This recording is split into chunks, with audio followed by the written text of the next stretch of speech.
तो स्वागत है आपका एक बार फिर से। जैसे कि मैंने अपने लेक्चर नंबर 0 यानी इंट्रोडक्टरी लेक्चर में मैंने ये बताया था कि हम एक नई लेक्चर सीरीज स्टार्ट करने जा रहे हैं, ठीक है, जिसमें हम अलग अलग सब्जेक्ट्स कवर करेंगे।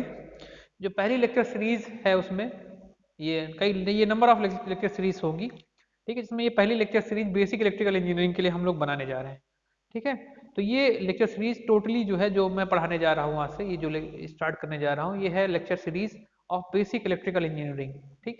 अभी तक जो हमारे लेक्चर सीरीज थी बेसिक इलेक्ट्रिकल इंजीनियरिंग की, उसमें हम लोग क्वेश्चंस के थ्रू कॉन्सेप्ट को देख रहे थे, लेकिन अब हम फुल डिटेल्ड सिलेबस कवर करेंगे बेसिक इलेक्ट्रिकल इंजीनियरिंग की, क्योंकि काफ़ी बच्चों की ये डिमांड रही है कि जो है वो चाहते हैं कि उनको फुल बेसिक इलेक्ट्रिकल इंजीनियरिंग पढ़ाया जाए ताकि वो क्वेश्चंस को समझ पाएं और उसके कॉन्सेप्ट को सीख पाएं।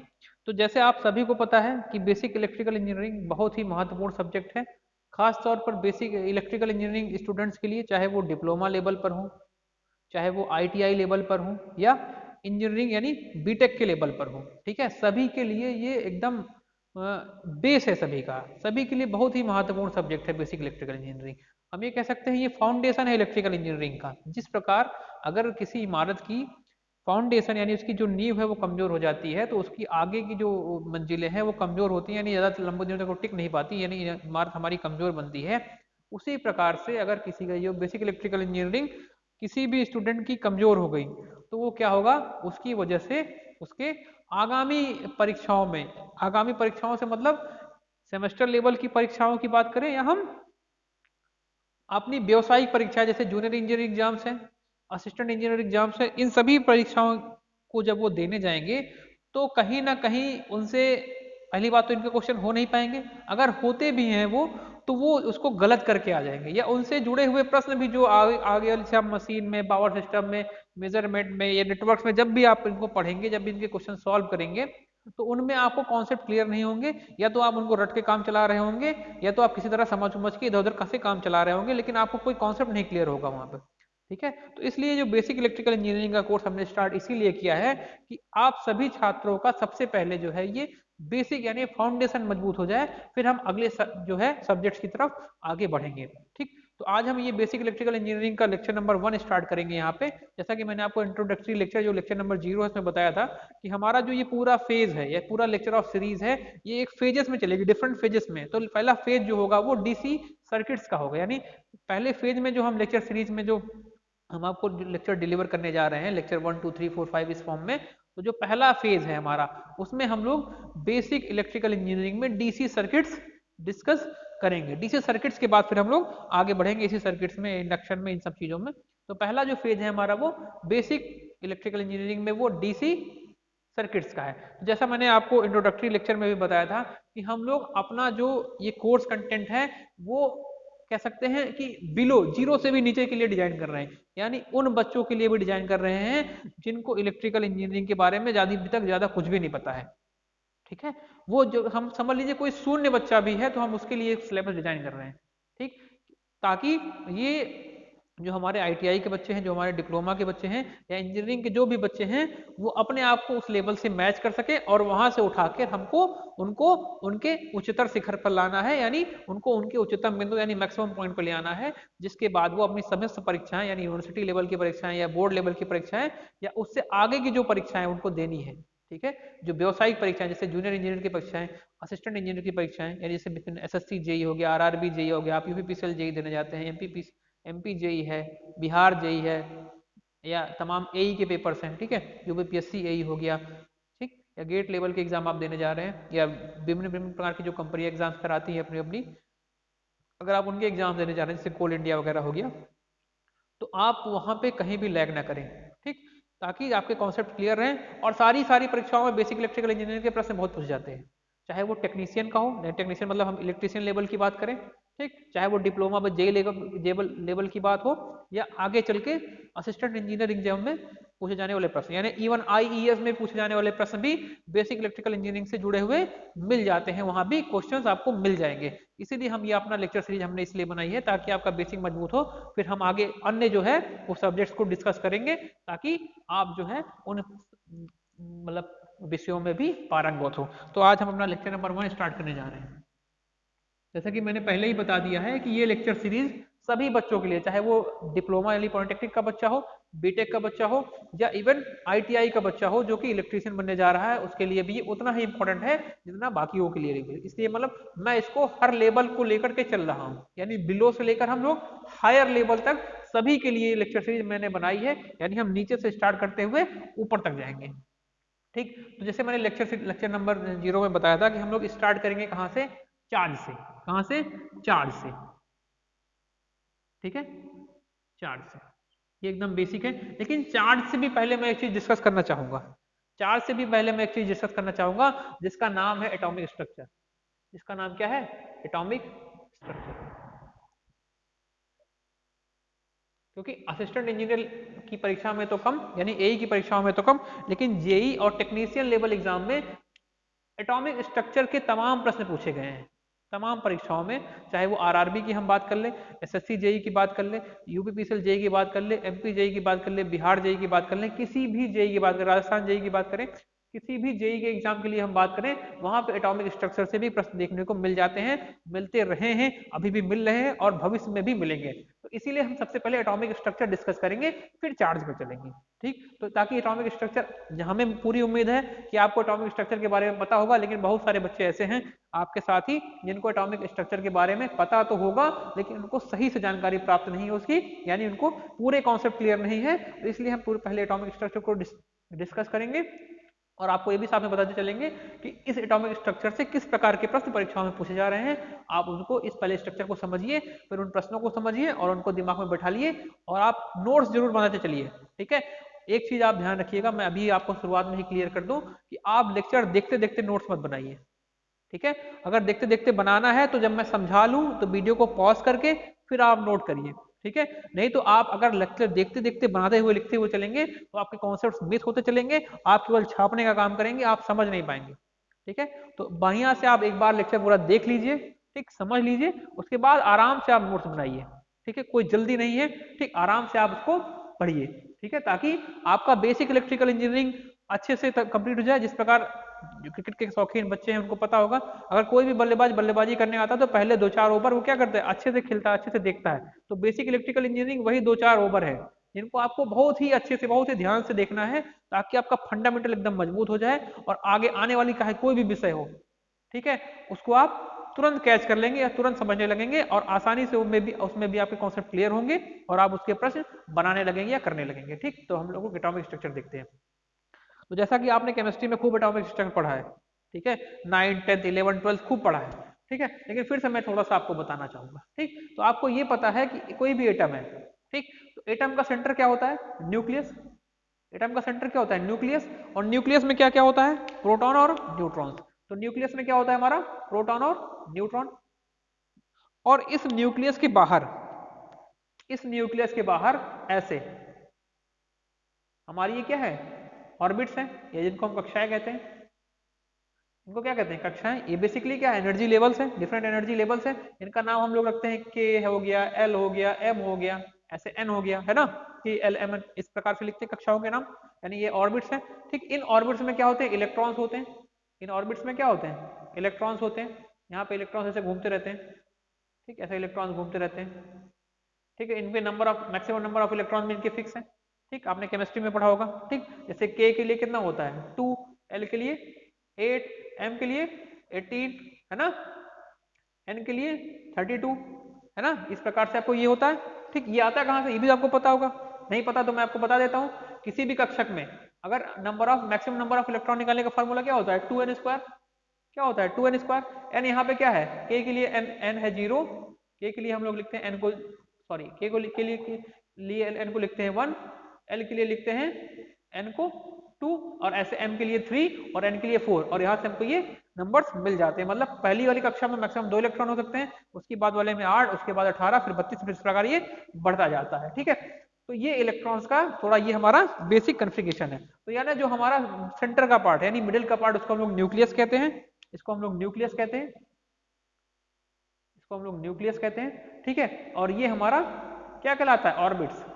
ये क्या है, हमारे ऑर्बिट्स हैं, ये हमारे ऑर्बिट्स कहलाते हैं। और इन्हीं ऑर्बिट्स में इलेक्ट्रॉन होते हैं और यहाँ पे क्या होता है, मास और प्रोटॉन और न्यूट्रॉन होते हैं। ठीक है, ठीक, ये प्रश्न आपसे नहीं पूछाते। अब जो क्या प्रश्न पूछे जाएंगे वो मैं बता रहा हूँ। तो बैलेंस इलेक्ट्रॉन एक बहुत चीज होती है, आपने सुना होगा बैलेंस इलेक्ट्रॉन। तो बैलेंस इलेक्ट्रॉन क्या होते हैं? किसी भी एटम के बाहरी कक्षाओं में, ठीक, सबसे बाहरी कक्षा की बात हो रही है, किसी भी एटम के सबसे बाहरी कक्षा में जो इलेक्ट्रॉन होंगे उनको हम लोग बोलते हैं वैलेंस इलेक्ट्रॉन। जैसे अभी यहाँ पे मान लो हमने अभी एक और हमने एम बनाई हुई है, उसमें इलेक्ट्रॉन ये दिखाया, चलो मान लो मैंने यहाँ पे इलेक्ट्रॉन दिखा दिया इसमें, ऐसे एक इलेक्ट्रॉन, ये दो इलेक्ट्रॉन, ये मैंने दिखा दिया, सबसे बाहरी कक्षा ये हो गई। तो ये बाहरी कक्षा के जो इलेक्ट्रॉन है, जैसे ये और ये, इसको हम लोग क्या कहते हैं? इसको हम लोग कहते हैं वैलेंस इलेक्ट्रॉन। क्या कहते हैं? Valence electron. इसको हम लोग क्या कहते हैं? Valence electron. ये क्या हो गए हमारे वैलेंस इलेक्ट्रॉन। तो जो बाहरी कक्षाओं में इलेक्ट्रॉन्स उनको हम लोग वैलेंस इलेक्ट्रॉन कहते हैं। केंद्र में हमारा होता है न्यूक्लियस, उसमें होते हैं न्यूट्रॉन और प्रोटॉन्स, और हमारा जो इलेक्ट्रॉन्स है वो कहाँ चक्कर लगाते रहते हैं? वो ऑर्बिट्स में, जिनको हम एनर्जी लेवल्स कहते हैं। और सबसे बाहरी वाली कक्षा में जो भी इलेक्ट्रॉन होते हैं उनको हम लोग वैलेंस इलेक्ट्रॉन कहते हैं।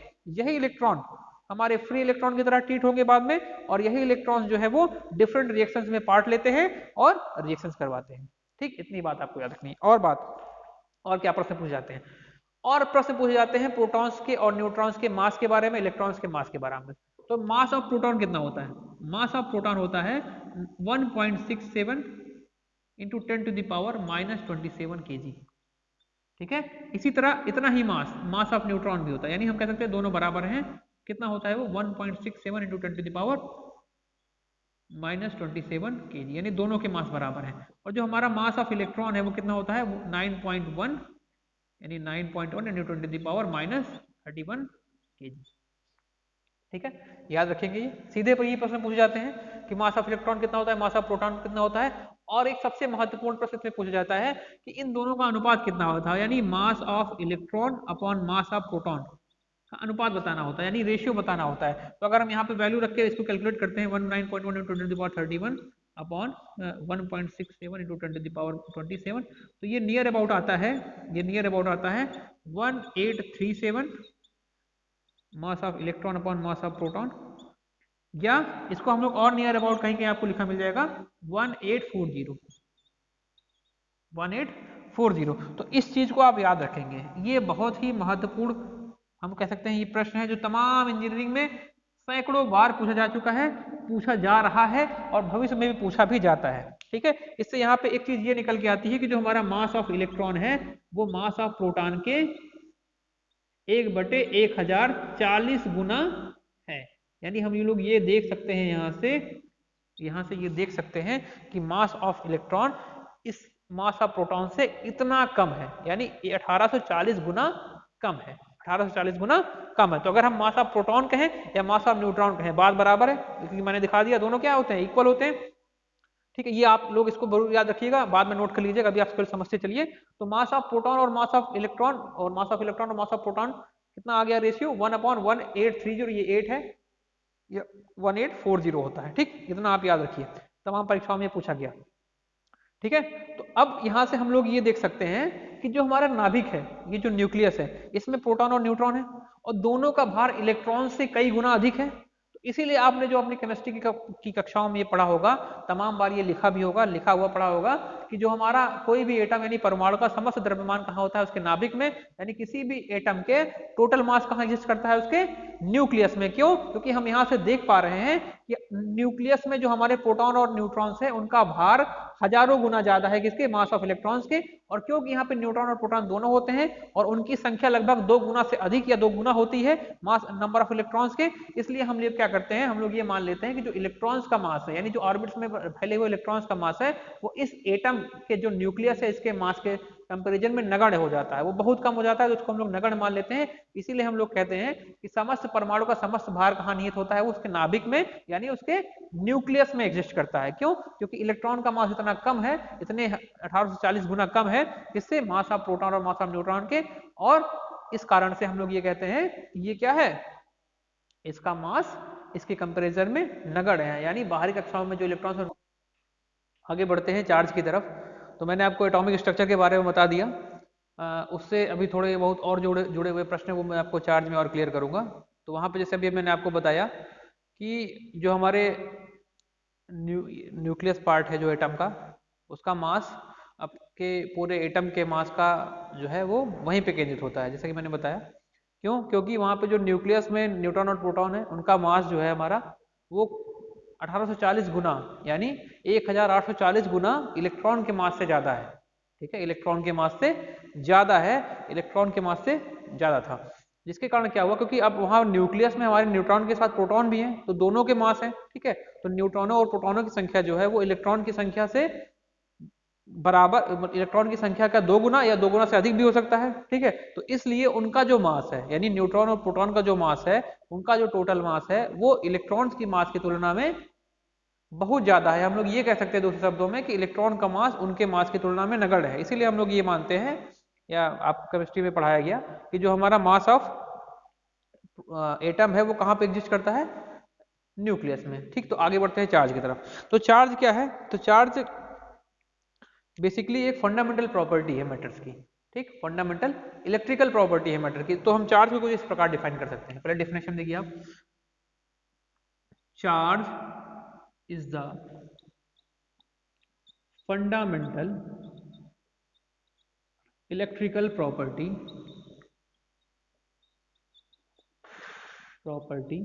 Of a matter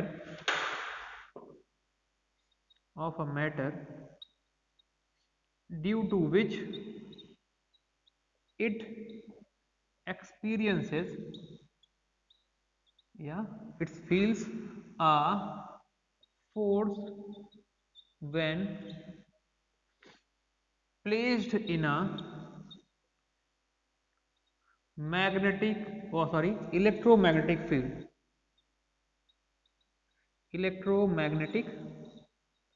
field। ठीक, तो कहने का मतलब क्या है ये समझिए। ठीक है, तो चार्ज किसी भी मैटर की वो प्रॉपर्टी है, चार्ज किसी भी मैटर की वह प्रॉपर्टी है, या वह फंडामेंटल इलेक्ट्रिकल प्रॉपर्टी है जिसके कारण वह एक फोर्स का अनुभव करता है जब हम उसे किसी इलेक्ट्रोमैग्नेटिक फील्ड में रखते हैं, जब हम उसे किसी इलेक्ट्रोमैग्नेटिक फील्ड में रखते हैं। ऑफ, यहां पे मैं ऑफ अ मैटर। ठीक, तो क्या कहने का आशा है कि चार्ज किसी मटेरियल की वह प्रॉपर्टी है, यानी किसी मैटर की वह फंडामेंटल इलेक्ट्रिकल प्रॉपर्टी है जिसके कारण अगर हम उसको किसी भी इलेक्ट्रोमैग्नेटिक फील्ड में रख देते हैं तो वो हमेशा एक बल का अनुभव करता है। ठीक है, एक बल का अनुभव करता है। ये चार्ज की बेसिक डेफिनेशन है। ठीक है, अब चार्ज की ये हुई चार्ज के बारे में बात। चार्ज को आपको पता है किससे डिफाइन, मतलब किससे, उसको सिंबल क्या है, उसका सिंबलाइजेशन किससे करते हैं उसका, क्यू से, यानी कैपिटल क्यू से या स्मॉल क्यू से हम चार्ज को सिंबलाइज करते हैं। ठीक है, चार्ज की यूनिट क्या होती है आप सबको पता है कि क्या होती है, कूलाम, और उसका सिंबल क्या होता है, सी, यानी सी से हम उसको लिखते हैं। तो चार्ज यूनिट क्या हो गई, कूलाम। ठीक है, तो ये चीजें अब तो बेसिक है, लेकिन फिर भी मैंने बता दी जिनको नहीं पता। चार्ज की यूनिट कूलाम, कूलाम हिंदी में कैसे लिखते हैं, ऐसे कूलाम, कूलाम ऐसे। ठीक, कूलाम। ठीक है, यानी कैपिटल सी लिखा होगा, जहां पे भी लिखा होगा 10 कैपिटल सी ऐसा लिखा होगा ना, 10 कूलाम, कहीं 10 म्यू सी यानी 10 माइक्रो कूलाम। ठीक, इस तरीके से अभी हम लोग आगे देखेंगे। ठीक, तो चार्ज क्या है, चार्ज किसी भी मैटर की वो फंडामेंटल इलेक्ट्रिकल प्रॉपर्टी है जिसके कारण अगर हम उसको किसी इलेक्ट्रोमैग्नेटिक फील्ड में प्लेस कर देते हैं, यानी रख देते हैं, तो एक बल का अनुभव करने लगेगा वो। ठीक, अब चार्ज की कुछ और प्रॉपर्टीज है। ठीक, जैसे चार्ज बाईपोलर इन नेचर है, तो charge is bipolar in nature, bipolar in nature. अब इसका मतलब क्या है, इस शब्द का क्या मतलब है, मतलब चार्ज जो है वो दो प्रकार से, यानी दो भाव में एग्जिस्ट कर सकता है। ठीक, यानी दो ध्रुवों में एग्जिस्ट कर सकता है। पहला कौन सा है इसमें, पॉजिटिव चार्ज, पॉजिटिव चार्ज सबने पढ़ा है। दूसरा नेगेटिव चार्ज, यानी धनात्मक आवेश और ऋणात्मक आवेश, पॉजिटिव चार्ज। तो जैसा कि अभी मैंने आपको एटॉमिक स्ट्रक्चर में डिफाइन किया, एटॉमिक स्ट्रक्चर में मैंने आपको क्या बताया, पॉजिटिव चार्ज के बारे में बताया। ठीक है, वहां पे भी मैंने चार्जेस के बारे में ज्यादा बात नहीं करी, अभी मैं आपको बात करता हूँ। तो पॉजिटिव चार्ज का जो एग्जांपल है वो है प्रोटॉन, और नेगेटिव चार्ज का जो एग्जांपल है वो क्या है, इलेक्ट्रॉन। या आपको बेसिक कक्षाओं में इतना तो आपको पता है। ठीक है, अब वहां पे इसीलिए मैंने चार्जेस के बारे में ज्यादा बात नहीं करी, क्योंकि चार्ज जो था, यानी इलेक्ट्रॉन और प्रोटॉन और न्यूट्रॉन के जो चार्जों को डिस्कस करना था, वो चार्ज के इस जो है सेक्शन में हमको डिस्कस करना था, इसलिए हमने वहां पे चार्ज की बात नहीं की। वहां पे आपको केवल मास, उनके मास में रिलेशन, और उनके ऑर्बिट्स के बारे में, न्यूक्लियस के बारे में, और ये जो यही सब आपको वहां पे बेसिक चीजें मैंने बताई। ठीक है, तो जो चार्ज है, ठीक, जो चार्ज है वो बाईपोलर इन नेचर होता है, यानी वो दो प्रकार से हो सकता है, तो पॉजिटिव हो सकता है या निगेटिव हो सकता है। अब हम आपको एटॉमिक स्ट्रक्चर में ले चलते हैं। एटॉमिक स्ट्रक्चर में कुछ और चीजें थी जो आपको वहां पे जाननी थी, लेकिन अब मैं इसको यहाँ पे बताऊंगा क्योंकि वो चार्ज से रिलेटेड थी। ठीक है, तो जैसा कि हमने देखा, तीन चीजें हमने देखी एटॉमिक स्ट्रक्चर में। पहली चीज देखी प्रोटॉन, जो न्यूक्लियस में था। दूसरी चीज हमने देखी न्यूट्रॉन, ठीक है। तीसरी चीज हमने देखी इलेक्ट्रॉन। ये तीन चीजें मैंने वहां पे देखी, आपने भी देखी, हमने भी देखी। ठीक, अब इसके बारे में समझना है। अब देखिए, प्रोटॉन पे कौन सा चार्ज होता है? प्रोटॉन पे चार्ज होता है पॉजिटिव। कौन सा चार्ज होता है? Positive charge. ठीक है। न्यूट्रॉन पे क्या चार्ज होता है? कोई चार्ज नहीं होता, नो चार्ज। ये इलेक्ट्रिकली न्यूट्रल है। इलेक्ट्रॉन पे कौन सा चार्ज होता है? सबको पता है क्या? निगेटिव, यानी ऋणात्मक आवेश है। ठीक है। अब जो प्रोटॉन पे चार्ज है, उसका मान है +1.6 गुणे 10 की घात -19 कूलम। ठीक। न्यूट्रॉन पे कोई चार्ज ही नहीं, तो कोई चार्ज नहीं, यानी 0 कूलम चार्ज है इस पे। और इलेक्ट्रॉन में जो चार्ज है उसको हम लिखते हैं -1.6 गुणे 10 की घात -19 कूलम। ठीक है। तो ये सब चीजें भी कुछ परीक्षाओं में पूछी गई हैं, टेक्नीशियन लेवल पर, और कई के जेई में भी पूछ लिया गया है। ठीक है। इसके साथ तीन चीजें और हैं। इनके डिस्कवरर का नाम भी पूछा जाता है। ठीक है, इनके डिस्कवरर यानी इनकी खोज किसने की, उसके बारे में भी पूछा जाता है टेक्नीशियन लेवल पे। तो आप सुन लेंगे, प्रोटॉन की खोज किसने की? रदरफोर्ड ने। न्यूट्रॉन की चैडविक ने। और इलेक्ट्रॉन की टॉमसन ने। ठीक, तो लिख लेंगे Thomson, Chadwick, Rutherford. Thomson, Chadwick, Rutherford, ये इनके डिस्कवरर के नाम है। ये भी आप साथ में, जिनको नहीं पता है वो नोट कर लेगा। ठीक है। और प्रोटॉन में कौन सा चार्ज होता है? Positive charge. ठीक, प्रोटॉन की प्रवृत्ति कैसी है? पॉजिटिव चार्ज की। न्यूट्रॉन पे कोई चार्ज नहीं होता, इलेक्ट्रिकली न्यूट्रल है, और ये निगेटिवली चार्ज होते हैं। ये भी आप याद रखेंगे साथ में। ठीक है, आगे चलते हैं। अगली बात आती है चार्ज को लेकर के एक और, जो आपने काफी सुना होगा, या नहीं सुना हो तो मैं बताता हूं कि एक क्वांटाइजेशन थ्योरी ऑफ चार्ज है। एक quantization of theory of charge है। इस थ्योरी का क्या मतलब है, मैं आपको एक्सप्लेन करता हूं। तो ये थ्योरी ये कहती है, charge occurs in nature only in integral multiple form, integral multiple of, in the form of, यहां पे लिखेंगे in the form of integral multiple of electronic charge. Integral multiple of electronic charge, यही है quantization theory of charge. ठीक है, इसको हम लोग बोलते हैं चार्ज का quantization. Quantization theory of charge क्या कहती है? ये चीज। अब आप इसको समझिए। ठीक, इसका मतलब क्या है? इन्होंने कहा कि नेचर में कहीं भी चार्ज अगर एग्जिस्ट करता है तो हमेशा वो integral multiple of electronic charge के फॉर्म में होता है। इसका मतलब क्या हुआ? इसका मतलब समझिए। इसका मतलब ये है कि चार्ज अगर नेचर में कहीं भी एग्जिस्ट कर रहा है, कहीं भी किसी भी बॉडी पे, किसी भी मैटर में अगर चार्ज है, तो वो हमेशा इलेक्ट्रॉन्स के इंटीजर मल्टीपल के बराबर होगा। इसका क्या मतलब हुआ, आप समझिए। अब मैं यहाँ पे एक फॉर्मूला लिखूंगा, उससे आपको ज्यादा क्लियर होगा। आपने एक फॉर्मूला पढ़ा भी होगा अपनी पिछली कक्षाओं में, Q equal to n e. ये आपने फॉर्मूला पढ़ा होगा, Q equal to n e. तो ये फॉर्मूला जो है, ये जो हमारा क्वांटाइजेशन ऑफ चार्ज है उसका मैथमेटिकल रिप्रेजेंटेशन। ठीक है, यहाँ पे देखिए, इसको मैं हटा रहा हूं, आप इसका स्नैपशॉट ले लीजिए, फिर आगे समझाता हूं। ठीक है, इसको मैं हटा रहा हूं।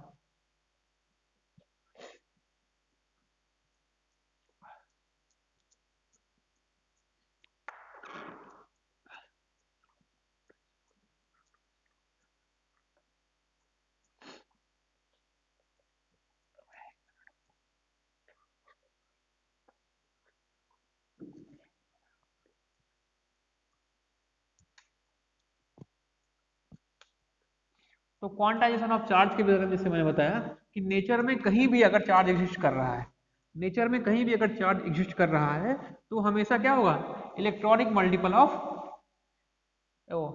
Integral multiple of electronic charge होगा।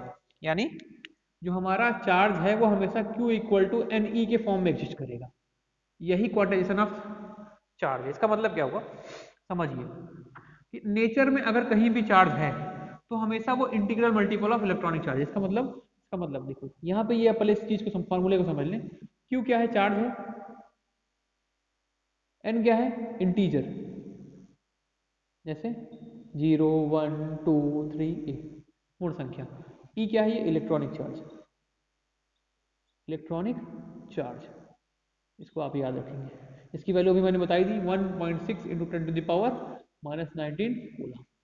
ठीक है, तो इसका मतलब ये है कि अगर कहीं भी चार्ज है तो वो ये तो 0 कूलम होगा, यानी 0 इंटू ई होगा, या तो 1 इंटू ई होगा, या तो 3 इंटू ई होगा, या तो 4 इंटू ई होगा, या 1000 इंटू ई होगा, मतलब इस फॉर्म में होगा। ठीक है, कहीं भी चार्ज फ्रैक्शन ऑफ ई में नहीं होगा, कहीं भी चार्ज फ्रैक्शन ऑफ ई में नहीं होगा। मतलब क्या है? मतलब ये है कि चार्ज Q इक्वल टू कहीं भी आपको 2/3 ई नहीं मिलेगा, कहीं 1/5 ई नहीं मिलेगा, कहीं 9/2 ई नहीं मिलेगा। ठीक है, यानी कहीं फ्रैक्शन में नहीं होगा। जब भी अगर वो चार्ज कहीं पे होगा तो वो integral multiple of electronic charge ही होगा, यानी वो 1 ई हो सकता है, वो 2 ई हो सकता है, वो 3 ई हो सकता है, वो 1000 ई हो सकता है, या वो आगे भी कुछ हो सकता है। ठीक है, यानी चार्ज कभी भी फ्रैक्शन फॉर्म में नहीं होगा। ठीक है, यानी कहीं भी अगर इलेक्ट्रॉन निकलेगा तो वो पूरा निकलेगा, अगर या तो इलेक्ट्रॉन निकलेगा या तो उसमें इंटर करेगा, या तो इलेक्ट्रॉन का एब्जॉर्प्शन होगा या इमिशन होगा। ठीक, कभी भी अगर वहां से मूव करेगा इलेक्ट्रॉन तो पूरा का पूरा इलेक्ट्रॉन मूव करेगा, कभी वो सिंगल फ्रैक्शन में नहीं होगा। ठीक है, तो इसीलिए अगर कभी भी किसी बॉडी में अगर कोई चार्ज आता है तो वो हमेशा integral multiple of electronic charge के फॉर्म में ही होगा। समझ में आया? अगर जैसे मान लो किसी से एक इलेक्ट्रॉन बाहर निकला तो चार्ज उस पर कितना आएगा? 1 ई के बराबर। 2 इलेक्ट्रॉन बाहर निकला तो 2 ई के बराबर निगेटिव में। ठीक है, अगर ग्रहण किया उसने, सॉरी निकलेगा तो पॉजिटिव में आएगा। अगर उसने ग्रहण किया, जैसे एक इलेक्ट्रॉन उसने ग्रहण किया तो यहाँ पे कितना आ जाएगा? -1 कूलम, उस पर -1 इंटू ई उसके ऊपर चार्ज आएगा। 2 होगा तो 2 ई आएगा, 3 होगा तो 3 ई आएगा, मतलब इस फॉर्म में होगा। ये नहीं होगा कि कभी 2/3 हो, यानी 2/3 इलेक्ट्रॉन ग्रहण हो गए या 1/3 इलेक्ट्रॉन निकल गए, ऐसा नहीं। कैसा होगा? वो हमेशा integral multiple of electronic charge ही होगा। ठीक है, तो इस बात को याद रखेंगे, यही क्वांटाइजेशन ऑफ चार्ज है। यानी चार्ज अगर मैटर में कहीं भी एग्जिस्ट कर रहा है, ठीक है, अगर चार्ज नेचर में कहीं भी एग्जिस्ट कर रहा है तो वो क्या होगा? हमेशा integral multiple of electronic charge के फॉर्म में ही होगा। ठीक, तो ये आप इसको नोट करके अब हम आगे बढ़ते हैं। ठीक है, नेक्स्ट पॉइंट पे बढ़ते हैं। ठीक, अब चार्ज में और भी क्या चीजें पूछी जाती हैं, क्या हमें समझना है, उसके ऊपर बढ़ते हैं। ठीक, आगे देखते हैं। अब जैसे कि मैंने बताया कि चार्ज बाइपोलर होता है, पॉजिटिव और निगेटिव। चार्ज कैसा है? बाइपोलर। ठीक, अब दो चार्ज है हमारे पास, मान लीजिए ये एक पॉजिटिव चार्ज है, एक निगेटिव चार्ज। ठीक, और हमारे पास एक दूसरा सेट है, एक पॉजिटिव का, दूसरा पॉजिटिव का। अब हमारे पास दो सेट ऑफ चार्जेस है, तो अब आपको ये पता करना है कि इनके बीच कैसा फोर्स काम करता है, इनके बीच कैसा फोर्स काम करता है। तो मुझे उम्मीद है काफी लोगों को ये पता भी होगा, लेकिन अब मैं यहाँ पे लिख दे रहा हूँ, फिर मैं इसको एक्सप्लेन करता हूँ ऐसा क्यों होता है। तो हमेशा जो सेम चार्ज होंगे, जो सेम चार्जेस होंगे, यानी एक प्रकार के जो चार्ज है, सेम चार्ज और डिफरेंट चार्ज, दो कॉन्सेप्ट है डिफरेंट चार्ज के, सेम चार्ज के और डिफरेंट चार्ज के। तो जो सेम चार्ज होगा, सेम चार्ज क्या होंगे? हमेशा रिपल ईच अदर। ठीक है, रिपल ईच अदर, वो एक दूसरे का क्या करेंगे? हमेशा विरोध करेंगे। और जो हमारा दूसरा वाला है, यानी जब डिफरेंट चार्जेस होंगे तो वो क्या करेंगे? हमेशा अट्रैक्ट ईच अदर, यानी एक दूसरे का अट्रैक्शन करेंगे, अट्रैक्ट ईच अदर। इन चीजों को आप याद रखेंगे, इसको अपने दिमाग में बैठा के रखिए ये चीज। ठीक है, तो सेम चार्ज का मतलब क्या हुआ? या तो वो पॉजिटिव पॉजिटिव होंगे या निगेटिव और निगेटिव होंगे। ठीक है, डिफरेंट चार्ज का मतलब क्या हुआ? एक पॉजिटिव एक निगेटिव। ठीक है, अब यहाँ पे समझिए उसको। ठीक, अब किस प्रकार के प्रश्न पूछे जाते हैं, ये तो आपको याद करने के लिए बात हो गई। ठीक, या अपने दिमाग में बैठाने के लिए बात है। देखिए, अगर ये पॉजिटिव पॉजिटिव है तो ये पॉजिटिव चार्ज इसके ऊपर फोर्स लगाएगा, यानी इसके फोर्स की डायरेक्शन कुछ ऐसी होगी। ठीक, ये इसके ऊपर फोर्स लगाएगा तो इसके फोर्स की डायरेक्शन कैसी होगी? कुछ ऐसी होगी। ठीक है, इसका फोर्स हम मान लो, चलो ये हमने मान लिया Q1, ये हमने मान लिया Q2। ठीक है, ये Q है, ये Q0 है। तो इसका फोर्स ये हो गया, तो ये है F Q1, इसका फोर्स ये है तो F Q2। अब देखो ये उसके ऊपर फोर्स लगाएगा और ये इसके ऊपर फोर्स लगाएगा। यहाँ पे कैसा फोर्स होगा? फोर्स ऑफ, यहाँ पे कैसा है? रिपल्सन का फोर्स। कैसा है? रिपल्सन का। ये इसके ऊपर फोर्स लगा रहा है, ये इसके ऊपर फोर्स लगा रहा है। ठीक है, दोनों एक दूसरे के ऊपर फोर्स लगा रहे हैं। ठीक, यानी ये इसको धक्का देगा, ये इसको धक्का देगा। यहाँ पे क्या होगा? दोनों के बीच कैसा फोर्स लगेगा? Force of attraction. हाँ, और एक भी चीज पूछी जाती है, और एक चीज क्या है? वो चीज ये है कि इनके बीच लगने वाले फोर्स का नाम क्या है? उसका नाम है इलेक्ट्रोस्टैटिक फोर्स। क्या है? Electrostatic force. तो इसको आप नोट करेंगे, इलेक्ट्रोस्टैटिक फोर्स। ये कैसा फोर्स है?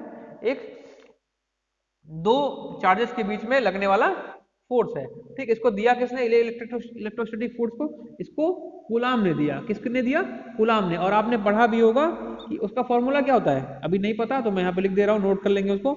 F equal to 1/4 pi epsilon naught Q1 dot Q2 upon R square, इतना न्यूटन। यहाँ पे Q1 Q2 क्या है? Q1 Q2 दोनों चार्जेस हैं। R क्या है? Centre to centre distance. यानी कैसे?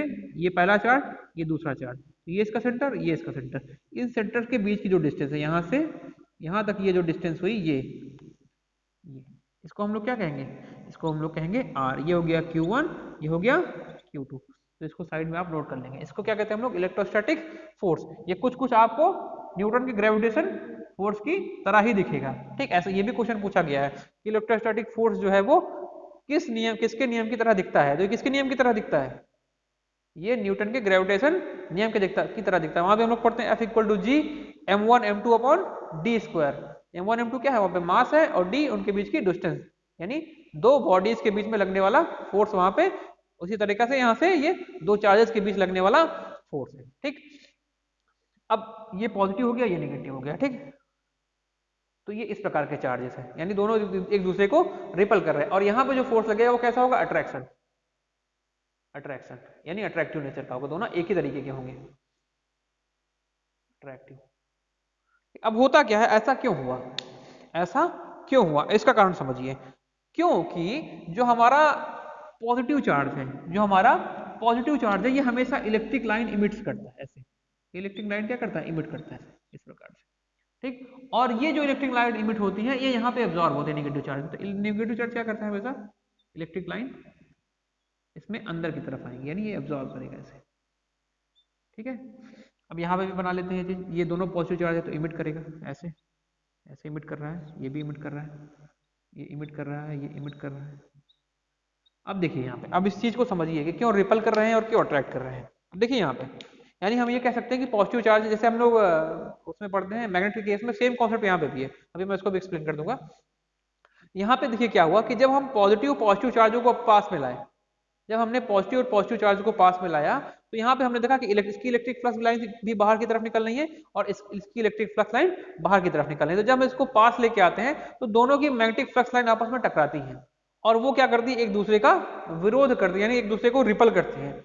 उस इलेक्ट्रिक लाइन के रिपल्सन के कारण क्या होता है कि इन जो है हमारे जो पॉजिटिव चार्जेस है इसमें भी रिपल्सन महसूस होता है। तो क्या कारण हुआ? कारण ये हुआ कि जब हम ये क्योंकि दोनों सेम नेचर के हैं, दोनों इलेक्ट्रिक फील्ड लाइंस इमिट कर रहे हैं, तो जब हम इनको पास में ले आए तो दोनों की जो मैग्नेटिक इलेक्ट्रिक फील्ड लाइंस थी वो एक दूसरे का अपोज करना स्टार्ट कर देती हैं, यानी एक दूसरे टकराने से क्या होता है? दोनों को दूसरे का अपोज स्टार्ट हो जाता है और वो क्या करता है? फिर ये रिपल्सन क्रिएट करता है इन दोनों के बीच में। ठीक है, तो इस वजह से जो पॉजिटिव चार्ज होते हैं वहां पे हमको रिपल्सन देखने को मिलता है। और अब पॉजिटिव नेगेटिव का केस देखिए, जब हम पॉजिटिव को नेगेटिव की तरफ लेके जाते हैं तो क्या होता है? हमने बताया ना कि पॉजिटिव चार्ज से इलेक्ट्रिक फील्ड लाइन इमिट करी और नेगेटिव चार्ज पे जाके वो समाप्त होती है। तो जब हम इसको लेके जाते हैं, जब हम इसको पास में लेके जाते हैं, तो क्योंकि यहाँ पे जो हमारी इलेक्ट्रिक फील्ड लाइंस हैं वो यहाँ पे जाके इसमें मिल रही होती है ऐसे। ठीक है, इसमें जाके वो समाहित हो रही होती है। ठीक, तो जब क्योंकि वो एयर के थ्रू जा रही है, एयर के थ्रू जा रही है तो उनको रिलक्टेंस मिल रहा है। ठीक है, तो मतलब वहां पे उनको जो है थोड़ा दूरी ट्रेवल करना पड़ रहा है, उनको कठिनाई हो रही है, समझ लीजिए कठिनाई हो रही है। तो वो क्या करना चाहती है? ये करना चाहती हैं कि ये जो हमारे इनके बीच की डिस्टेंस है इसको और भी कम करते चले जाएं, और कम कर लें, और कम कर लें, और कम कर लें, ताकि जो हमारा ये ट्रेवल है वो कम से कम हो जाए। ठीक है, तो ये क्या करता है? इस कारण यहाँ पे इन दोनों के बीच मतलब force of electrostatic force of attraction लगता है। ठीक है, यहाँ पे क्या होता है? दोनों अपोजिट नेचर की फील्ड लाइंस है, ठीक, इसमें इंटर हो रही है, इसमें इमिट हो रही है, तो उसको जो है पास में ही, यानी हम ये कह सकते हैं इसको पास में एक जगह मिल जाती है जहां पे ये जाके अपना वो एब्जॉर्प्शन करवा सकता है यहाँ से निकली हुई flux line, electric flux line. तो ये क्या करने चाहती है, सोचती है कि पाथ और छोटा हो जाए, यानी जो हमारा रास्ता है वो और कम हो जाए।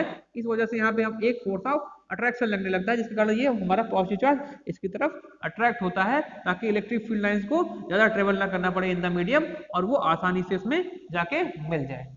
ठीक है, तो ये हमारा लॉजिक है, यानी कारण है इस कॉन्सेप्ट के पीछे कि क्यों हमारा निगेटिव और पॉजिटिव चार्ज अट्रैक्ट कर रहे हैं, क्यों हमारे दो सेम नेचर के चार्जेस एक दूसरे को रिपल कर रहे हैं। ठीक है, नेगेटिव के केस में भी यही होगा। ठीक है, दोनों की जो हमारी नेचर होगी, दोनों फ्लक्स लाइन का सेम नेचर का होगा, तो दोनों का अपोज करेंगे। जब दोनों अपोज करेंगे तो एक दोनों से एक दूसरे से कैसे जाएंगे, बहुत दूर जाएंगे। और इसमें क्या होगा, दोनों अपोजिट नेचर के हैं, तो दोनों एक दूसरे को क्या कर रहे हैं, अट्रैक्ट कर रहे हैं। तो इनके बीच लगने वाला फोर्स कौन सा है, इलेक्ट्रोस्टैटिक फोर्स ऑफ अट्रैक्शन, और इनके बीच इलेक्ट्रोस्टैटिक फोर्स ऑफ रिपल्सन। तो चार्ज में आप इतनी चीजें याद रखेंगे। अब हम आगे बढ़ते हैं, मैं हटा रहा हूं इसको।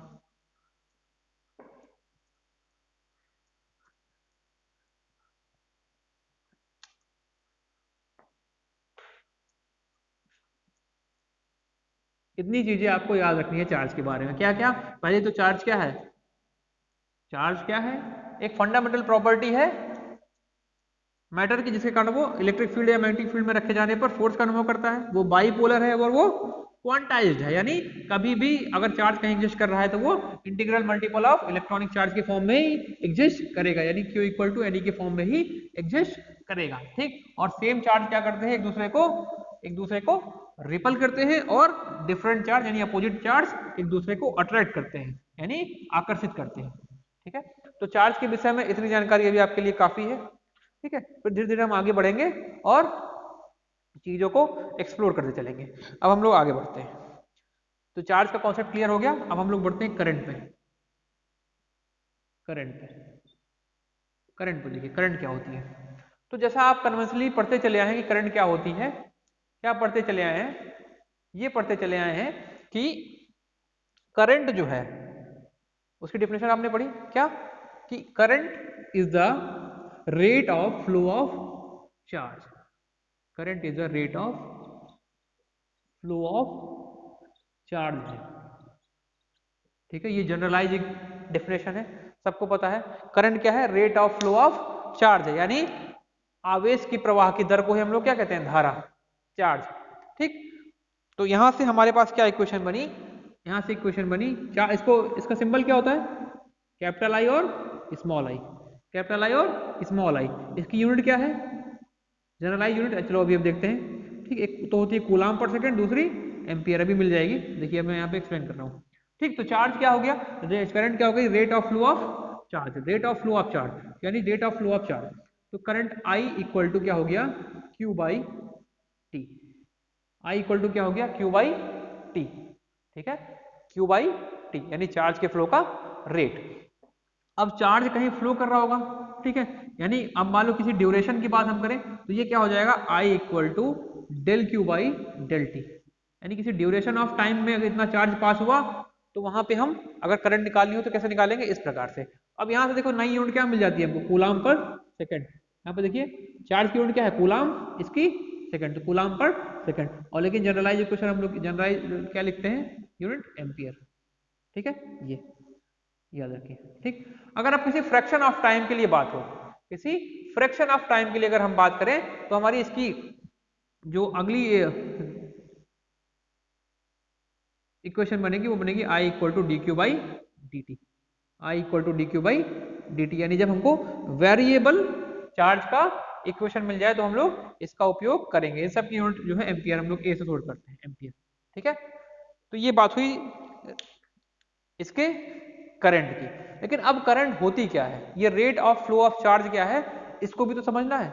जो हम लोग बचपन से पढ़ते चले आए हैं कि rate of flow of charge क्या है, rate of flow of charge कहाँ का rate of flow of charge है, इस चीज को हमको पढ़ना है, इस चीज को हमको जानना है। तो इसके लिए हम लोग क्या करेंगे, अपने स्ट्रक्चर को समझेंगे। किसके स्ट्रक्चर को, किसी कंडक्टर के स्ट्रक्चर को, कि क्या हो रहा है उस कंडक्टर में। आइए समझिए, ये मान लीजिए हमारा कोई कंडक्टर है। अब समझिए तो rate of flow of charge है क्या, ये तो जनरलाइज इक्वेशन है, हमको rate of flow of charge से मतलब नहीं है, हमको मतलब है rate of flow of electron से, क्योंकि हमारा मतलब सब कुछ इलेक्ट्रॉन से है, ठीक। हमको पॉजिटिव चार्ज से ज्यादा कोई मतलब नहीं है। तो हमारी जो ये तो जनरलाइज इक्वेशन है, जो हमारी इक्वेशन बनी, जो हमारी मतलब ये जनरलाइज डेफिनेशन है, जो हमारी डेफिनेशन होगी अभी अब आगे चल करके वो होगी rate of flow of electrons, क्योंकि हमको बेसिकली मतलब किससे है, इलेक्ट्रॉन से, सब कुछ हमको इलेक्ट्रॉन से देखना है। Rate of flow of electrons ये है rate of flow of electron. अब देखिए यहाँ पे होता क्या है कि जब भी हम किसी कंडक्टर को किसी पोटेंशियल सोर्स के क्रॉस, यानी किसी वोल्टेज सोर्स के क्रॉस या किसी एनर्जी सोर्स के क्रॉस जब हम कनेक्ट करते हैं, तो वो एनर्जी सोर्स क्या करता है, यहाँ पे एक इलेक्ट्रिक फील्ड सेटअप कर देता है, एक इलेक्ट्रिक फील्ड सेटअप कर देता है। अब इस इलेक्ट्रिक फील्ड के कारण क्या होता है कि इस हमारे कंडक्टर में जो उपस्थित इलेक्ट्रॉन्स हैं, अभी हम इलेक्ट्रॉन्स की जनरली अब बात करेंगे, प्रोटॉन्स की और इन सब की बात नहीं करेंगे, ये सब जो इलेक्ट्रॉन्स हैं, ठीक, इनके ऊपर एक फोर्स लगने लगता है।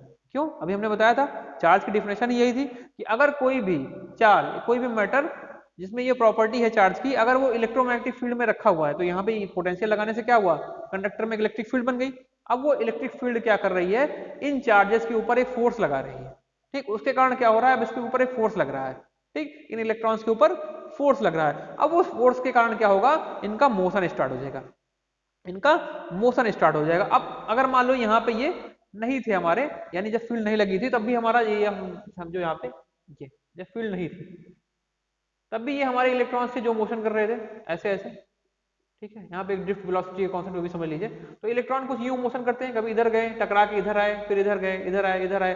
तो ये जो इनका रैंडम मोशन चल रहा था यहाँ पे, इसके कारण ये जो मोशन की इनकी वेलोसिटी होती है, यानी जिस स्पीड से यहाँ पे ये रैंडमली चलते रहते हैं, उसको हम लोग बोलते हैं ड्रिफ्ट वेलोसिटी। क्या बोलते हैं, ड्रिफ्ट वेलोसिटी। ये क्या है, ड्रिफ्ट वेलोसिटी है, इसको हम लोग क्या बोलते हैं, ड्रिफ्ट वेलोसिटी। ये चीज हमारी कहलाती है ड्रिफ्ट वेलोसिटी, ठीक है। तो ये जो रैंडम मोशन है, ठीक है, तो यहाँ पे जो जिस समय कोई पोटेंशियल नहीं लगा होता है, उसकी जो वहाँ पे नेट ड्रिफ्ट वेलोसिटी है वो जीरो होती है, ठीक है। नेट ड्रिफ्ट वेलोसिटी क्या है इनकी, जीरो है, क्योंकि रैंडम मोशन कर रहे हैं और उनका जो सारा वेलोसिटी का जो है आपस में कैंसिलेशन हो जाता है, और जो हमको नेट वेलोसिटी मिलती है वो जीरो मिल जाती है। लेकिन जब हमने पोटेंशियल सोर्स लगा दिया, जब हमने पोटेंशियल सोर्स यहाँ पे लगा दिया है, तो पोटेंशियल सोर्स लगाने के बाद क्या होता है, अब इनको एक नेट डायरेक्शन मिलती है मोशन के लिए, ठीक है। अब इनको एक नेट डायरेक्शन मिलती है मोशन के लिए, और फिर इलेक्ट्रॉन मोशन करना स्टार्ट करते हैं, ठीक। फील्ड का सेटअप ये है, ये फील्ड की डायरेक्शन सेटअप हो गई, तो इलेक्ट्रॉन का मूवमेंट कैसे स्टार्ट हो जाएगा, इस तरफ ऐसे इलेक्ट्रॉन का मूवमेंट स्टार्ट हो जाएगा। अभी भी वो टकराएंगे, ऐसा नहीं है, अभी भी वो टकराएंगे, लेकिन अब उनको एक नेट डायरेक्शन मिल गई, ठीक है, जिधर उनको मूव करना है। तो बेसिकली हम समझ ये सकते हैं कि जैसे ही हमने यहाँ पे ये सोर्स लगाया, जैसे ही हमने यहाँ पे सोर्स लगाया, तो इलेक्ट्रिक फील्ड सेटअप हुई। इलेक्ट्रिक फील्ड सेटअप होने के कारण क्या हुआ, यहाँ पे जो इलेक्ट्रॉन्स थे वो सब एक फोर्स का अनुभव करने लगे, और फोर्स के अनुभव के कारण क्या हुआ, वो उनका मूवमेंट स्टार्ट हुआ, किधर, इसके पॉजिटिव प्लेट की तरफ यानी बैटरी के पॉजिटिव प्लेट की तरफ उन्होंने मूवमेंट स्टार्ट कर दिया। तो हमारी ये इलेक्ट्रॉन्स इधर मूवमेंट करने लगे, यानी इलेक्ट्रॉन का मूवमेंट का डायरेक्शन उनको क्या मिला, इलेक्ट्रॉन के मूवमेंट का डायरेक्शन ये मिला, ये हमारे इलेक्ट्रॉन्स का मूवमेंट का डायरेक्शन है, ठीक है। अब यहाँ पे मैं डायरेक्शन बताने जा रहा हूँ कि करंट की डायरेक्शन होती क्या है, ठीक है। तो कन्वेंशनली, यानी जब पुराने समयों में इलेक्ट्रॉन के विषय में ज्यादा कोई नॉलेज नहीं थी, ठीक है, इलेक्ट्रॉन के विषय में कुछ पता नहीं था, तो जो भी हमारे साइंटिस्ट थे सब पॉजिटिव चार्जेस पे काम करते थे, यानी सब धनात्मक आवेशों पे काम करते थे। तो जो भी उन्होंने नियम कानून बनाए वो सब धनात्मक आवेश के सिद्धांतों को लेकर ही बनाया है, ठीक है। अब क्योंकि हमारे इलेक्ट्रॉन्स इधर मूव करते हैं, तो जो हमारे धनात्मक आवेश है, यानी जो हमारे पॉजिटिव चार्जेस हैं, उनका मूवमेंट डायरेक्शन ये होता है। उनका मूवमेंट डायरेक्शन क्या है, ये है उनका मूवमेंट डायरेक्शन, ये ऊपर वाला है, ठीक है। इसको थोड़ा मैं रेड पे मार्कर से बताता हूँ, ये इनका मूवमेंट का डायरेक्शन, ये हमारे पॉजिटिव चार्ज का डायरेक्शन है, ये पॉजिटिव चार्ज है, ये उनका डायरेक्शन है, ठीक है। तो जो हमारे इलेक्ट्रॉन की डायरेक्शन है वो इस तरफ है, प्रोटॉन की डायरेक्शन यानी पॉजिटिव चार्जेस की डायरेक्शन इस तरफ। तो हमारे जो करंट फ्लो की डायरेक्शन होती है वो भी हमेशा पॉजिटिव चार्ज की तरफ ही होती है, यानी जो हमारी करंट की डायरेक्शन बनेगी वो भी हमेशा क्या होगी, इस डायरेक्शन में होगी जिधर पॉजिटिव चार्ज है, यानी करंट इधर से एंटर करेगी और इधर से लीव करेगी, करंट इधर से एंटर कर रही है और इधर से लीव कर रही है। क्योंकि कन्वेंशनली क्या था, कन्वेंशनली सब पॉजिटिव चार्ज पे ही डील करते थे हमारे साइंटिस्ट, तो उन्होंने जो डायरेक्शन भी दी करंट की वो पॉजिटिव चार्ज के हिसाब से ही दी। इलेक्ट्रॉन का कॉन्सेप्ट बाद में आया, तो फिर यहाँ पे हम इलेक्ट्रॉन्स को समझने लगे, तो वहां पे इलेक्ट्रॉन्स की डायरेक्शन क्या निकली, वो पॉजिटिव चार्ज के डायरेक्शन की अपोजिट निकली, यानी पॉजिटिव चार्ज अगर इस तरफ से इस तरफ चल रहे हैं तो इलेक्ट्रॉन्स क्या होंगे, इस तरफ से इस तरफ चलेंगे। जैसे जैसे कि हमको पता है कि वो क्या होंगे, पॉजिटिव प्लेट की तरफ अट्रैक्ट होंगे, यानी पॉजिटिव प्लेट की तरफ चलेंगे बैटरी के, और ये नेगेटिव टर्मिनल की तरफ चलेंगे। ठीक है, तो डायरेक्शन क्या हो गई, ये हमको करंट की डायरेक्शन मिल गई। तो एक चीज यहाँ पे क्या नोट करना है, एक पॉइंट और नोट करेंगे यहाँ पे कि जो डायरेक्शन ऑफ करंट है, अभी हमने करंट के बारे में वहां समझा नहीं, अभी हमको समझना है। तो डायरेक्शन ऑफ करंट जो है वो opposite to the direction of electrons flow है, इलेक्ट्रॉन्स फ्लो। ठीक है, जो डायरेक्शन ऑफ करंट क्या है वो opposite to the direction of electron flow, या हम कह सकते हैं in the same direction of flow of positive charges. ठीक है, क्योंकि अब हमने क्या बताया, हमको सब कुछ इलेक्ट्रॉन से डील करना है, तो हम सब कुछ इलेक्ट्रॉन के फॉर्म में समझेंगे। तो यानी इलेक्ट्रॉन अगर लेफ्ट से राइट चल रहा है, यानी इलेक्ट्रॉन अगर इस डायरेक्शन में चल रहे हैं, ये इलेक्ट्रॉन्स का डायरेक्शन है, तो करंट की डायरेक्शन क्या होगी, अपोजिट, यानी ये हमारी करंट की डायरेक्शन होगी। अब देखिए करंट को समझिए, करंट है क्या बेसिकली। तो यहाँ पे हमने मान लीजिए इसका कोई क्रॉस सेक्शन एरिया यहाँ पे मान लिया, ये कोई एक हमने एक अनुप्रस्थ काट लिया ऐसे, ये हमारा एक अनुप्रस्थ काट है ऐसे, ये हमने एक अनुप्रस्थ काट यहाँ पे ले लिया। ठीक, अब क्या है, अब हम मान लीजिए, इसको मैं हटाता हूँ, यहाँ पे मान लीजिए आप हैं, या कोई यहाँ पे समथिंग कोई ABCD खड़ा है। ठीक, अब वो इस पॉइंट पे देख रहा है, तो अब चार्ज की ये जो डिफिनेशन है उसको समझिए, इसका मतलब क्या है। ठीक, आपने रट तो लिया, खूब पढ़ा, खूब I = dq/dt खूब पढ़ रहे हैं, ठीक, बचपन से। ठीक, बचपन मतलब 9वीं 10वीं से, 8वीं 9वीं 10वीं से, लेकिन आपको ये पता नहीं कि इस rate of flow of charge का मतलब क्या है।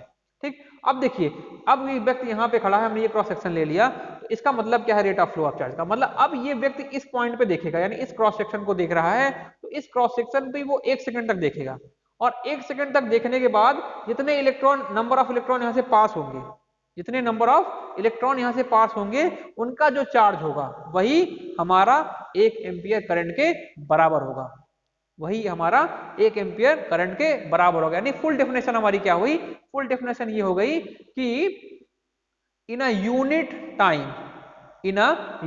टाइम नंबर ऑफ चार्जेस, ठीक है, in a unit time number of charges passed through a cross section area और through a point is known as current. यहाँ पे हम लोग क्या लिखेंगे, देखो यहाँ पे अगर एकांक समय की बात कर रहे हैं तो I = क्या हो जाएगा, Q/1, तो I = Q हो गया, Q, अगर Q = क्या होता है, NE, तो I = क्या हो गया, Q। तो मतलब क्या हुआ कि एकांक समय में, यानी यूनिट टाइम में किसी पॉइंट से जितना चार्ज पास होता है, ठीक है, एकांक समय में यानी यूनिट टाइम में किसी क्रॉस सेक्शन एरिया से या किसी पॉइंट से, यानी एक क्रॉस सेक्शन एरिया से या एक पॉइंट से जितना चार्ज पास हुआ वही हमारा इलेक्ट्रिकल करंट है, यही rate of flow of charge है।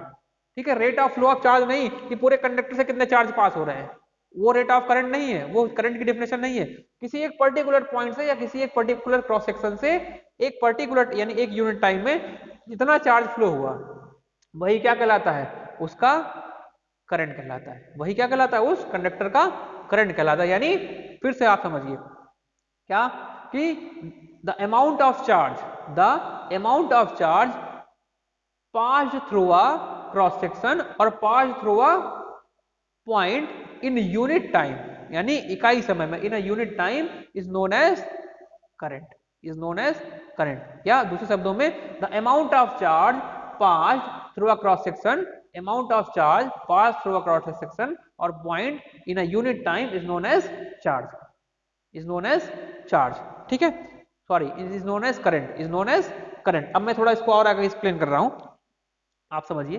तो आपको उम्मीद है करंट का मतलब पता चल गया होगा कि करंट मतलब होता क्या है और क्या है ये rate of flow of charge. अब क्योंकि यहाँ पे सब कुछ इलेक्ट्रॉन है, मेजॉरिटी ऑफ इलेक्ट्रॉन्स है, ठीक है, मेजॉरिटी ऑफ इलेक्ट्रॉन्स है, पॉजिटिव चार्ज की तो नगण्य है, उनकी कोई मतलब ही नहीं है, तो हम लोग ये कह सकते हैं कि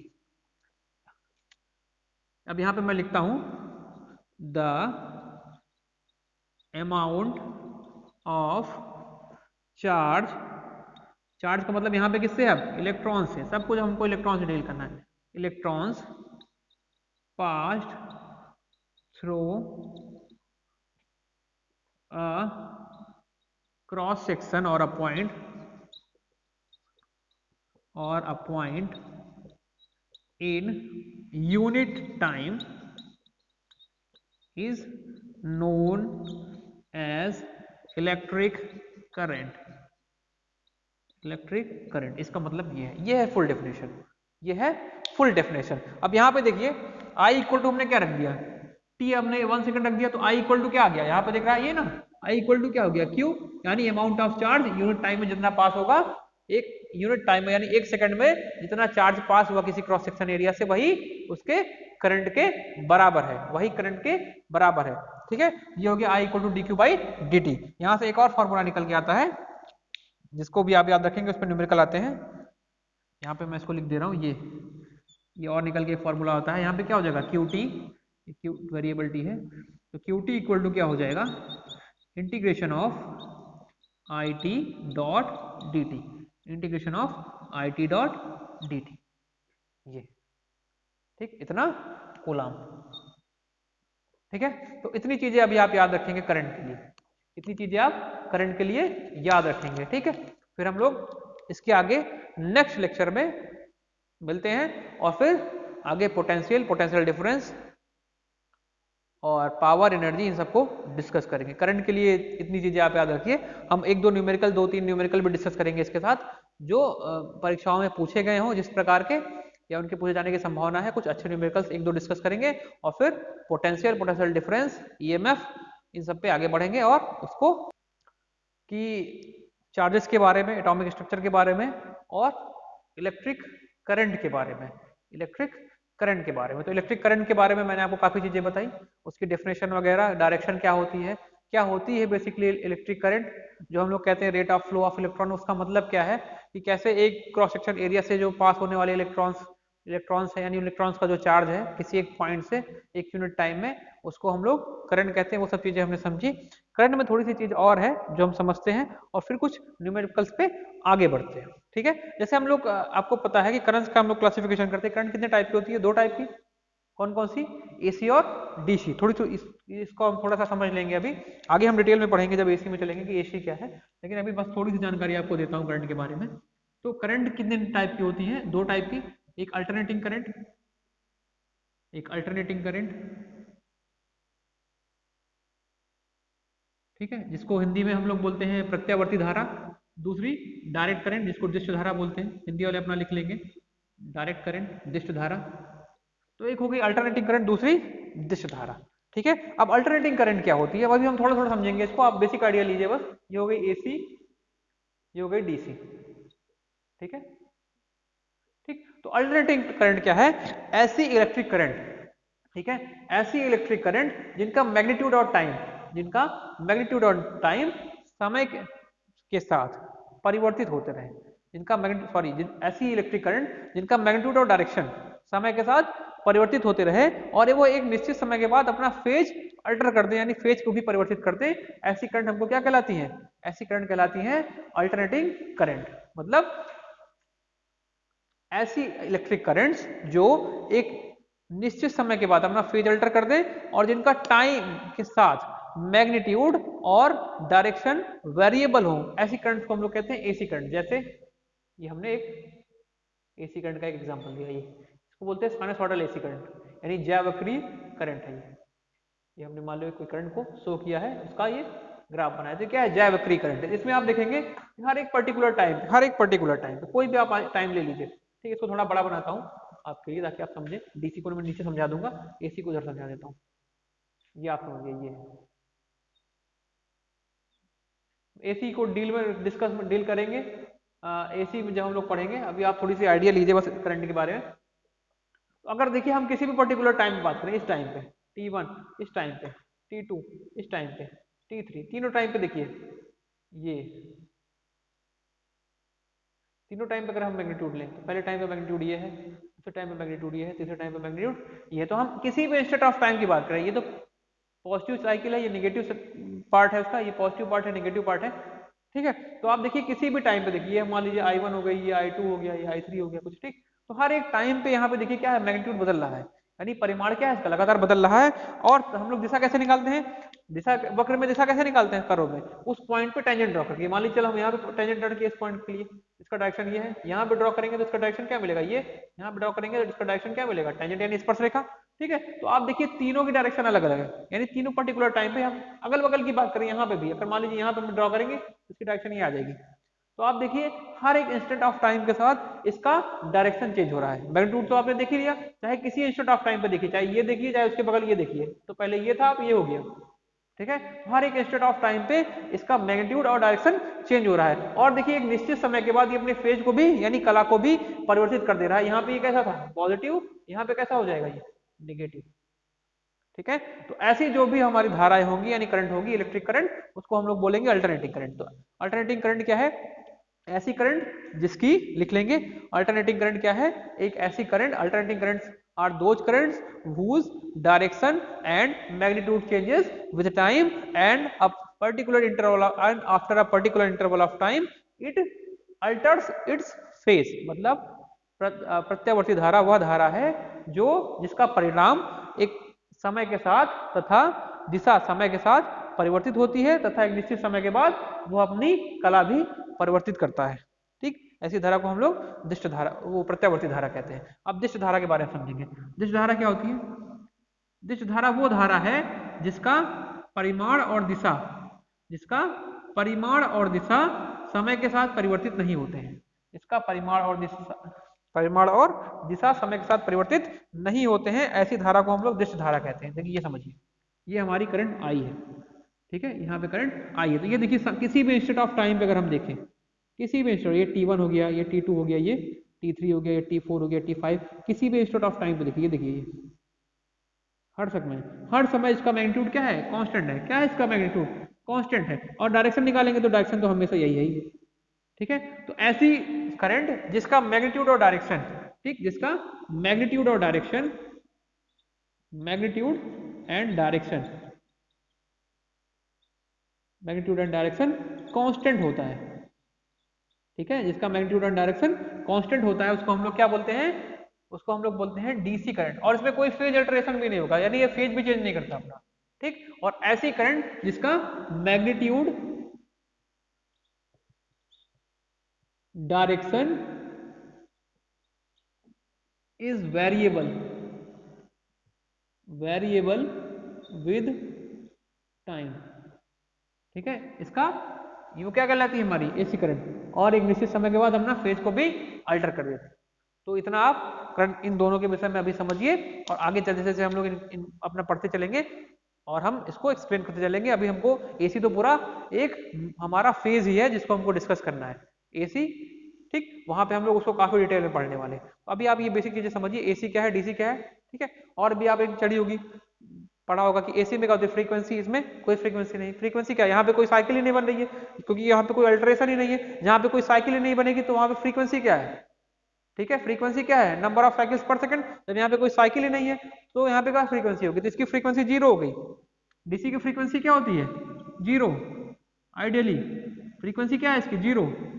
एसी की फ्रीक्वेंसी कुछ भी हो सकती है, एसी की फ्रीक्वेंसी कुछ भी हो सकती है, लेकिन जो हमारे यहाँ सप्लाई होती है उसकी फ्रीक्वेंसी कितनी होती है? 50 हर्ट्ज।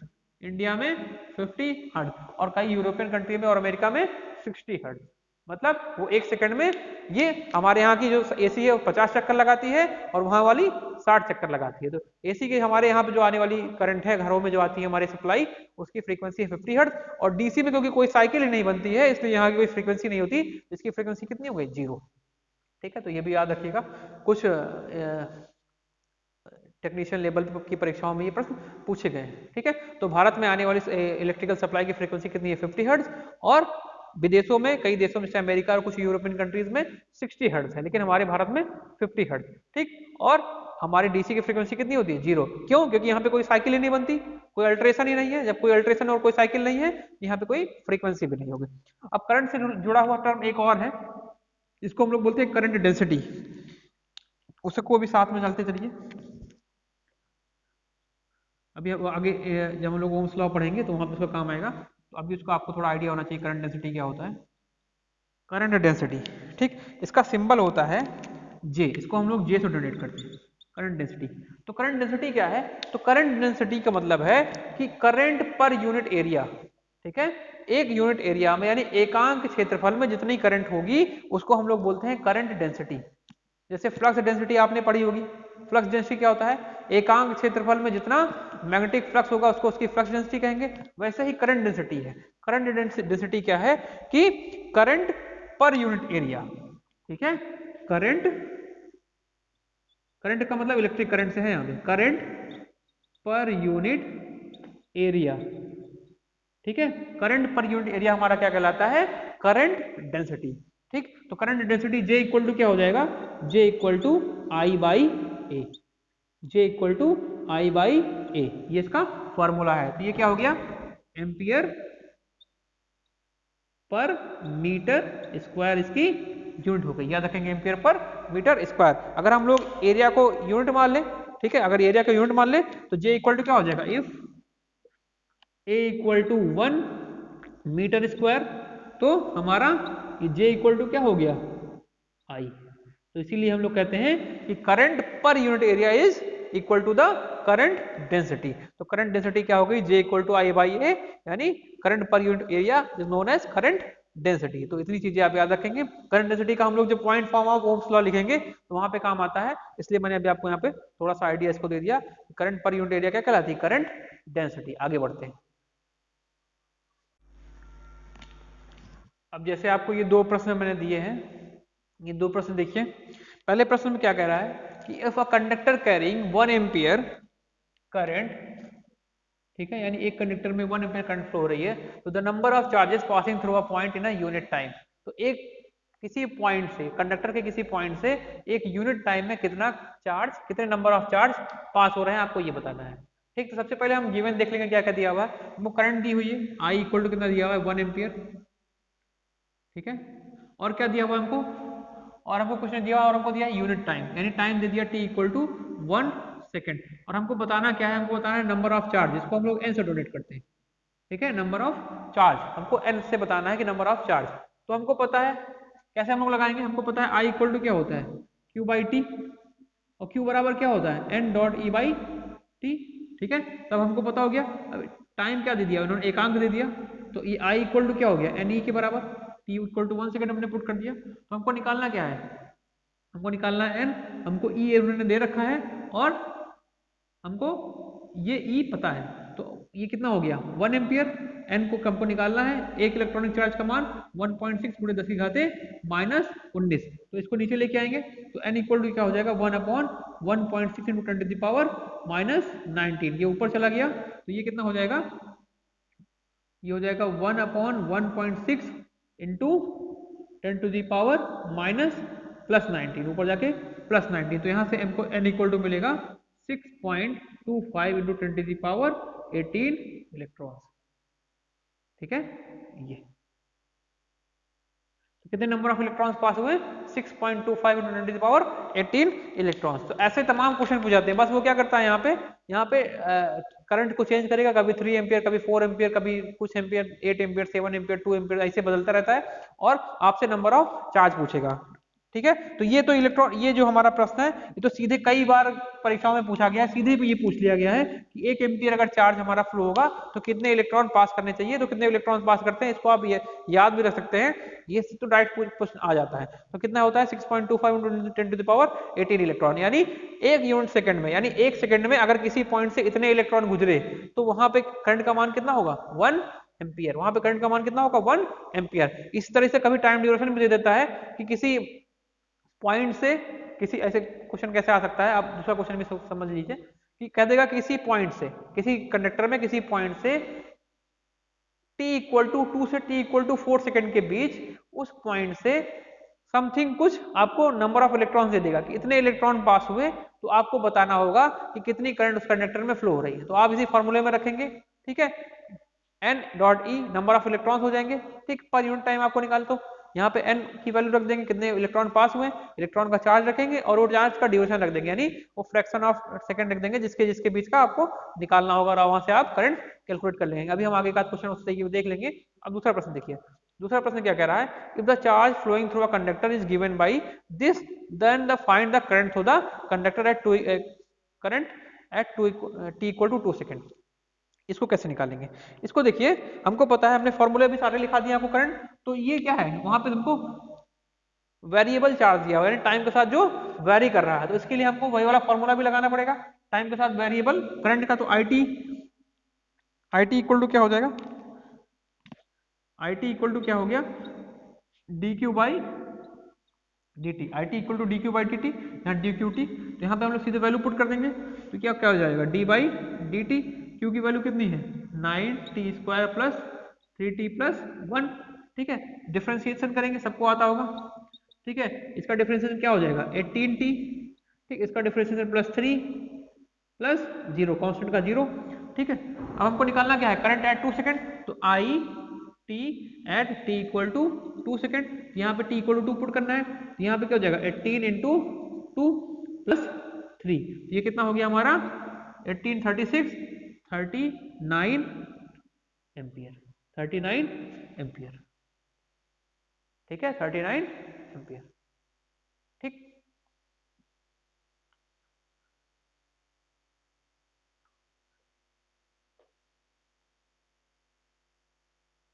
तो ये आपका इस तरीके से ये दोनों क्वेश्चन हुए। अब आगे देखते हैं हम, इसको आप नोट कर लेंगे।